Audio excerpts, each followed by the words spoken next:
Mantan pejabat pajak Rafael Alun Trisambodo menghadapi pusaran masalah hukum yang mendera. Tidak hanya tersandung kasus pencucian uang dan gratifikasi di KPK, Rafael juga harus melihat anaknya, Mario Dandi, duduk di kursi pesakitan karena menganiaya berat David Ozora.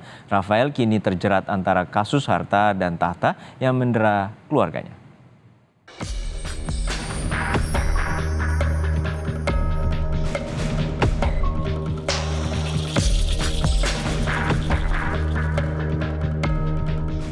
Berawal dari perilaku sang putra, Mario Dandi Satrio, Rafael Alun Trisambodo yang sebelumnya menjabat sebagai mantan Kepala Bagian Umum Kanwil Direktorat Jenderal Pajak DJP Kementerian Keuangan, kini harus berurusan dengan hukum. Kasus Mario yang kini tengah menanti putusan hakim atas tindakannya menganiaya David Ozora bergulir jadi bola panas dan menyeret Rafael.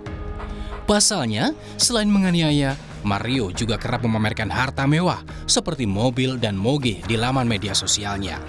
Tapi, tak hanya sang anak, istri Rafael juga sempat jadi sorotan karena kerap pamer gaya hidup mewah, mulai dari tas mewah hingga rumah mewah.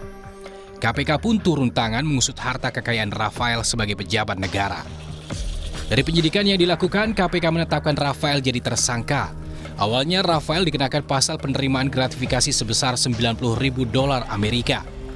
Dari hasil pengembangan, KPK juga menetapkan tersangka kasus tindak pidana pencucian uang atau TPPU.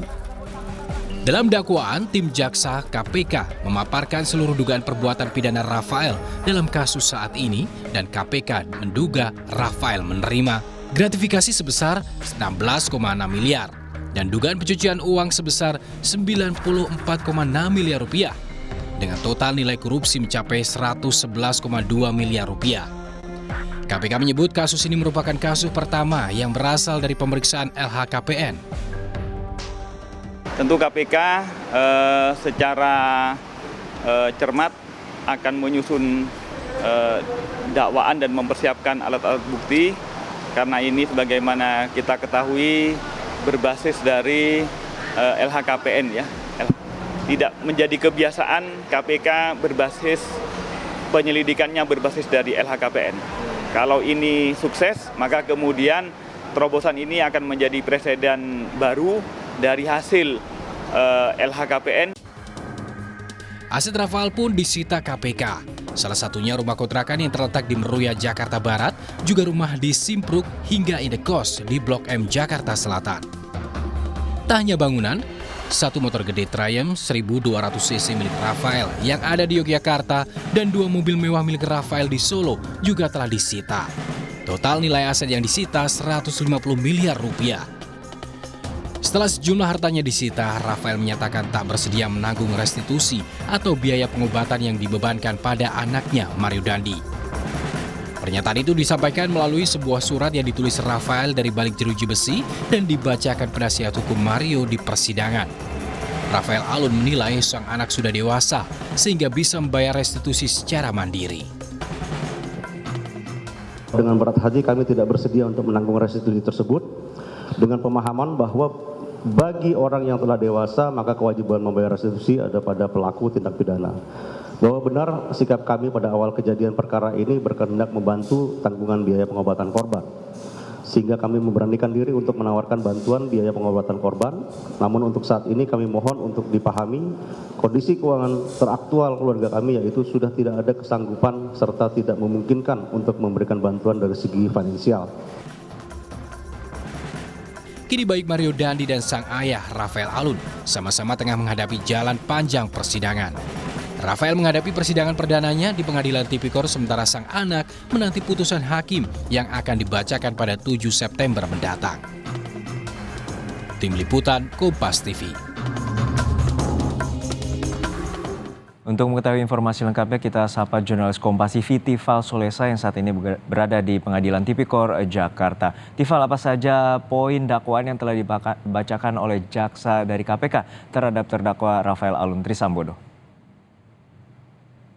Dalam dakwaan pertama, Juno, Rafael Alun Trisambodo ini dijerat dengan dugaan tindak gratifikasi sesuai dengan pasal yang dialamatkan ataupun juga dijatuhkan kepada Rafael ini di Undang-Undang Tindak Pidana Korupsi. Disebutkan bahwa Rafael ini menerima gratifikasi sebesar 16,6 miliar rupiah bersama dengan sang istri Erni Mikotorondek di sejumlah perusahaan, bahkan sebagian besarnya ini adalah perusahaan yang terafiliasi langsung terhadap keduanya. Salah satu perusahaannya itu adalah perusahaan yang berada di lingkup bidang konsultasi pembukuan dan perpajakan. Tujuannya ini ada hubungannya dengan pengondisian hasil pemeriksaan pajak perusahaan yang diduga bermasalah. Itu untuk dakwaan pertama. Sementara untuk dakwaan kedua dan ketiga, Rafael dijerat dengan tindak pidana pencucian uang dengan dugaan penerimaan ataupun juga tindak pidana pencucian uangnya ini sendiri dalam selama 20 tahun terakhir dari tahun 2003 hingga 2023 sebesar 94,6 miliar rupiah. Ini dibagi dalam 2 termin.